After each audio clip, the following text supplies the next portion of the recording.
Hi everyone, ఈ వీడియోలో healthy and tasty dosa recipe ఎలా చేసుకోవాలో చూద్దాం. దానికోసం రెడ్ రైస్, అరికెలు, ఇంకా మినపప్పు ఈ త్రీ ఈక్వల్ క్వాంటిటీలో తీసుకొని మనం మంచిగా వాష్ చేసుకొని మార్నింగ్ లేవగానే నానబెట్టుకొని, ఎందుకంటే ఎక్కువ అవర్స్ నానాలి, ఎందుకంటే మిల్లెట్స్ ఎంత ఎక్కువ నానితే అంత మంచిది. సో అందుకని మార్నింగ్ లేవగానే నానబెట్టుకొని నైట్ పడుకునే ముందు మనం దాన్ని మిక్సీ పట్టేసుకొని ఇంకా పులియబెట్టేసుకొని మార్నింగ్ లేవగానే దోశలు వేసుకొని తినేయడమే.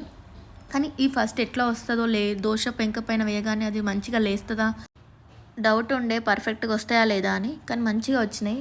ఇంకా మా పిల్లలు కూడా హ్యాపీగా తిన్నారు. నేనైతే ఫుల్ హ్యాపీ, ఎందుకంటే వాళ్ళకి ఈ ఏజ్లో హెల్తీ ఫుడ్ ఇవ్వడం ఎంతో అవసరం. మెయిన్ ఇంకా మా అయాన్ష్ అయితే నీస్ పెయిన్ అంటాడు.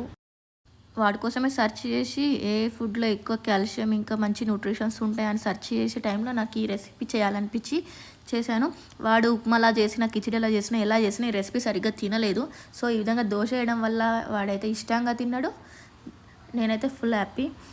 ఇంకా ఈ విధంగా డిఫరెంట్ వేలో వాళ్ళకి హెల్తీ ఫుడ్ని ఇస్తే వాళ్ళు ఇంట్రెస్ట్గా తింటారు, వాళ్ళు హెల్తీగా ఉంటారు, మనం కూడా హ్యాపీ.